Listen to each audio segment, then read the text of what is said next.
غالباً وہ میری زندگی کا 20واں سال تھا کہ جب جاوید چودھری کی تحریر سے شناسائی ہوئی، جس نے مجھے زندگی کی ان حقیقتوں سے ہمکنار کرایا جن سے میں بالکل نابلد و ناواقف تھی۔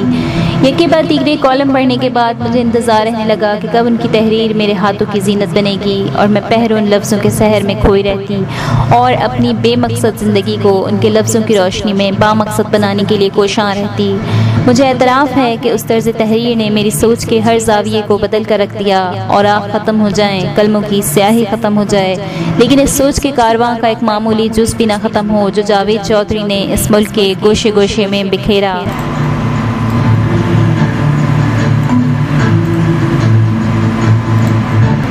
کبھی کبھی اہم نہیں رہتا کہ پھول کون سے آنگن میں کس کس سائے تلے پڑا، ہاں یہ ضرور اہم ہے کہ اس پھول نے کتنوں کی زندگیوں کو اپنی خوشبو اور تازگی سے منور کیا۔ جاوید چودھری وہ شخصیت ہیں جنہوں نے اپنے بلبوتے پہ گاؤں کے کمزور و لاغر بچے سے پاکستانی سیاست کے اندوہناک دلدل میں مایہ ناز صحافی تک کا سفر طے کیا۔ کسے پتا تھا کہ ایف ایس سی میں فیل ہونے والا نوجوان بذریعہ صحافت اس اندھیر نگری میں آگہی کا نور کروڑوں کی زندگیوں میں پھیلانے کا مظہر بنے گا۔ 1997 اور 1998 کے بہترین کالمسٹ کا اعزاز حاصل کرنے والے جاوید چودھری حقیقی زندگی میں بھی ایک حساس دل کے مالک ہیں، جنہوں نے قلم کی طاقت سے ایک بپھرتے ہوئے طوفان کا سامنا کرتے ہوئے پاکستان کی کشتی کو کنارے پر لانے کا بیڑا اٹھایا ہے۔ حکومت پاکستان نے شعبہ صحافت میں ان کی گراں قدر خوبیوں کے اعتراف میں ایکسیلنسی ایوارڈ سے نوازا، اور روزنامہ جنگ سے اپنے کیریئر کا آغاز کرنے والے جاوید چودھری آج کل روزنامہ ایکسپریس میں اپنی خدمات سر انجام دینے کے ساتھ ساتھ ایک ٹی وی شو کل تک کی میزبانی بھی کر رہے ہیں۔ 0.2 پاکستان کے سیاسی اتار چڑھاؤ کا ایک غیر جانبدارانہ تجزیہ ہے جس میں جاوید چودھری نے اپنی خداداد صلاحیتوں کو بروقار لاتے ہوئے معاشرے کی ان دکھتی رگوں پر ہاتھ رکھا ہے جنہوں نے 14 کروڑ عوام کی زندگی کو موت سے بھی بدتر بنا دیا ہے۔ موضوع کے اعتبار سے مثالوں کے استعمال نے طرز تحریر کو اتنا عام فہم بنا دیا جسے نہ صرف ذہن کو وسعت ملتی ہے بلکہ ذہن کے ان تاریک گوشوں پر دستک ہوتی ہے جو معاشرے کی بے حسی کے باعث تہ در تہ ہمارے ذہنوں پر گرد کی طرح چمٹ کر رہ گئی ہے۔ 0.2 ان تمام سماجی، سیاسی، تاریخی موضوعات کا احاطہ کرتی ہے جس میں ترقی یافتہ ممالک اور کچھ اہم شخصیات کے حوالہ جات سے جاوید چودھری نے پاکستان کے نام نہاد سیاستدانوں کا تقابلی جائزہ قلم بند کیا ہے۔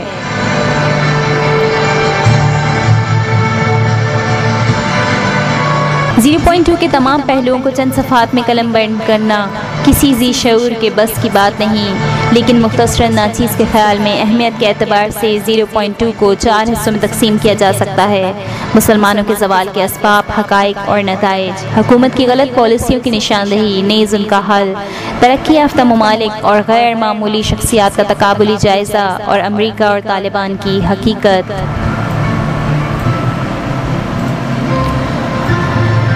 مسلمانوں کی 1300 سالہ زندگی کو جب تاریخ کے اوراق میں دیکھا جاتا ہے تو معلوم یہ ہوتا ہے کہ ہم عزت و عظمت، شان و شوکت، دبدبہ و حشمت کے تنہا مالک اور اجارتدار ہیں، لیکن جب ان اوراق سے نگاہ ہٹا کر موجودہ حالات کا مشاہدہ کیا جاتا ہے تو ہم انتہائی ذلت و خواری، افلاس و ناداری میں مبتلا نظر آتے ہیں۔ نہ زور قوت ہے، نہ زر دولت، نہ اخلاق اچھے، نہ اعمال اچھے، اغیار ہماری عزت و حالی پر ہمارا مضحکہ اڑاتے ہیں۔ سوال یہ ہے کہ وہ کون سے عناصر ہیں جن کی بنیاد پر برسا برس برصغیر پر حکمرانی کرنے والے مسلمانوں کی کایا پلٹ گئی، جن اوصاف، اخلاق، علوم و فنون کی بنیاد پر مسلمانوں نے اسلام کی بنیاد رکھی۔ مال و دولت کی ہوس اور ناقص منصوبہ بندی نے نہ صرف اس بنیاد کو جڑوں سے کھوکھلا کر دیا بلکہ 61 اسلامک ممالک کی یکجہتی کو بھی خاک میں ملا دیا، جبکہ انہی خوبیوں کی بنیاد پر مغرب دن دگنی اور رات چگنی ترقی کرتا چلا گیا، اور اب یہ عالم ہے کہ مسلمانوں کی حیثیت مغربی معاشرے میں ایک کٹ پتلی کی سی ہے۔ تعلیمی اعتبار سے 56 اسلامی ممالک میں کوئی ایسی یونیورسٹی نہیں جس کو آکسفورڈ کے ہم پلہ قرار دیا جا سکے۔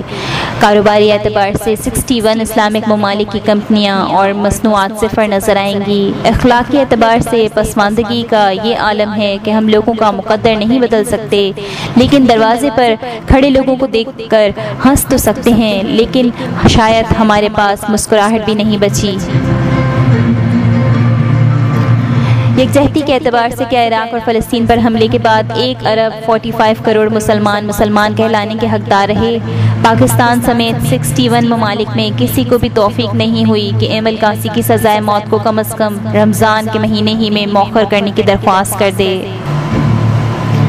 مذہبی اعتبار سے بال ٹھاکرے کا یہ بیان کہ لاہور میں بسنت ہندو تہذیب کی فتح ہے اور 2 قومی نظریہ ہار گیا ہماری مذہبی وابستگی کو ظاہر کرنے کے لیے کافی ہے۔ قانونی اعتبار سے ہماری ملک کی تاریخ کا سب سے بڑا وائٹ کالر کرمنل منصور الحق ڈائننگ ٹیبل پر لنچ کر رہا ہے، سوٹ پہن رہا ہے، یہ ہے ہمارا انصاف اور یہ ہے ہمارا معیار عدل۔ سیاسی اعتبار سے ہر حکمران نے قانون اور آئین کی بالادستی کا نعرہ لگایا، لیکن ہر حکمران اور حکومت خود کو آئین اور حکومت سے بالاتر سمجھتی رہی۔ سائنسی اعتبار سے 1997 کے بعد 9 بڑے سائنسدان کم معاوضے، طویل اوقات کار اور انتظامیہ کے ناروا سلوک کے باعث باہر منتقل ہو گئے۔ یہ ہے ہمارا سائنس اور سائنسدانوں کے بارے میں رویہ۔ ہمارے اسلاف عزت کے منتہا کو پہنچے ہوئے تھے اور ہم انتہائی ذلت و خواری میں مبتلا ہیں، کیونکہ وہ کمال ایمان سے متصف تھے اور ہم اس نعمت عظمیٰ سے محروم۔ جاوید چودھری نے بھی 0.2 میں اس بات کی وضاحت کی ہے کہ مسلمانوں کی عزت، شان و شوکت، سربلندی و سرفرازی اور برتری اور خوبی ان کی صفت ایمانی کے ساتھ وابستہ ہے، وگرنہ سراسر خسارہ اور ذلت و خواری ہے۔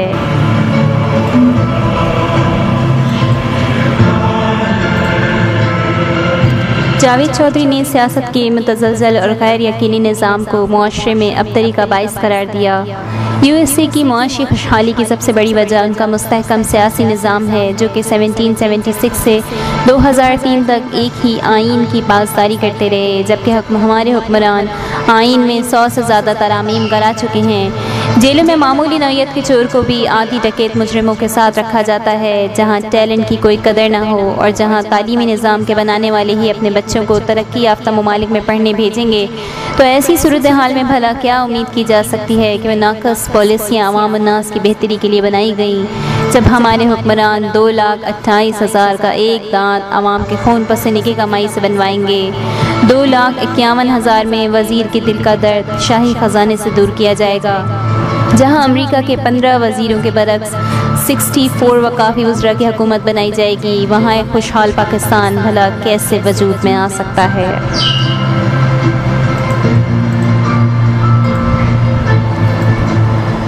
0.2 میں ہمیں گاہے بگاہے ترقی یافتہ ممالک اور کچھ غیر معمولی ذی اثر شخصیات کا ذکر ملتا ہے، جن کی جواں مرٹی اور بلند حوصلوں کی مثال دیتے ہوئے جاوید چودھری نے بے حس حکمرانوں اور غیر ذمہ دار عوام کو جھنجھوڑنے کی کوشش کی کہ تاریخ اسلام اس کی نظیر پیش کرنے سے قاصر ہے۔ ان ممالک میں کوریا، روس، مصر، بھارت، امریکہ اور فلپائن کا نام قابل ذکر ہے۔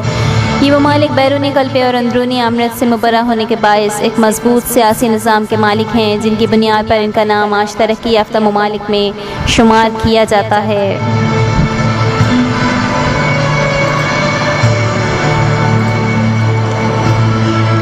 ان معروف شخصیات میں لارڈ کرزن، ال گور، سر عبید الرشید، میکارتھر، بسمارک، سر انور پرویز، اشوک، ایدی امین، Sher Shah Suri, Alex ہیلے، Nelson Mandela, لولا ڈی سلوا، ملک معراج خالد، حکیم سعید، رفیع الدین احمد، پروفیسر حمید اللہ، ڈاکٹر عبدالسلام، ڈاکٹر فضل الرحمان، نواب زادہ نصر اللہ شامل ہیں، جنہوں نے اپنی خداداد صلاحیتوں کے بلبوتے پہ دنیا بدل کر رکھ دی۔ ساتھ ساتھ کچھ ایسے حکمرانوں کا تذکرہ بھی ملتا ہے جن کو تخت سے تخت پر جاتے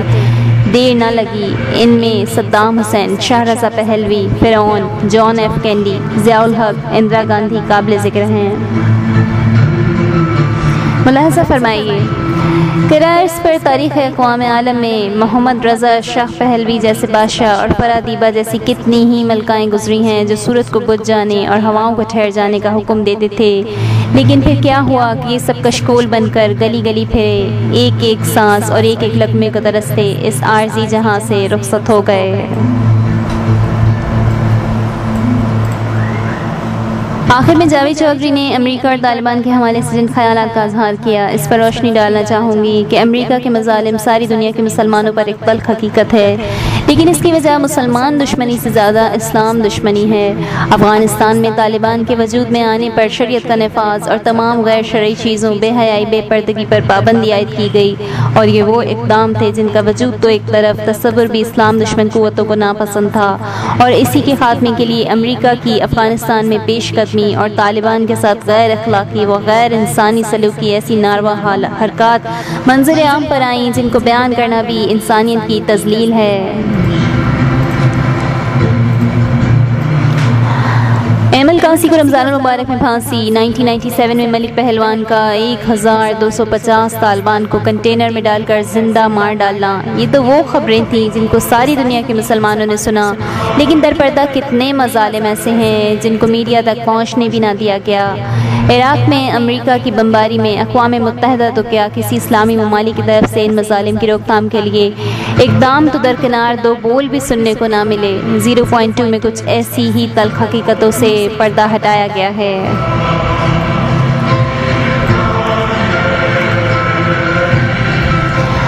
آخر میں یہ کہنا چاہوں گی کہ 0.2 پاکستانی سیاست کی جیتی جاگتی تصویر ہے جو کہ جاوید چودھری کے قلم سے منظر عام پر آئی، اور جس میں ضیاء الحق کے دور حکومت سے مشرف دور تک کے سیاسی حالات کا تجزیہ کیا گیا ہے۔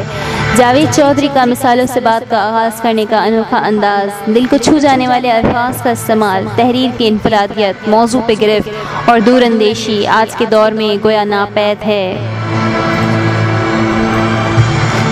0.2 کو اگر ابراہیم کی آگ میں پانی کی بوند ڈالنے والی چڑیا کی مثال دی جائے تو غلط نہ ہوگا، جس نے کہا تھا کہ میں واقف ہوں کہ اس بوند سے نمرود کی آگ ٹھنڈی نہیں ہوگی، لیکن روز محشر جب مجھ سے پوچھا جائے گا کہ جب میرے خلیل کو جلایا جا رہا تھا تو تم نے کیا کیا، تو میں کہہ دوں گی کہ جو میرے اختیار میں تھا وہ میں نے کر دیا۔ جاوید چودھری بھی روز محشر خدا کے آگے سرخرو ہوں گے کہ انہوں نے بلا شبہ اپنا فریضہ خوش اسلوبی سے سر انجام دیا، اور 0.2 کی صورت ایک ایسا تحفہ عالم اسلام کو دیا جو کہ ہر عاقل و بالغ فرد کے لیے مشعل راہ ہے۔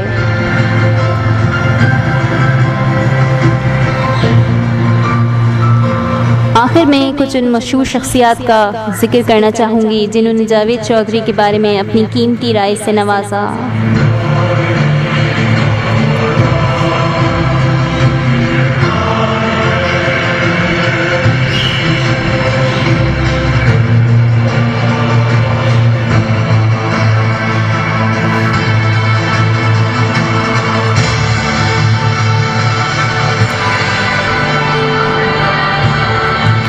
اس کے ساتھ ہی مجھے اجازت دیجیے۔ ثنا شاہد، جنہ یونیورسٹی، شکریہ۔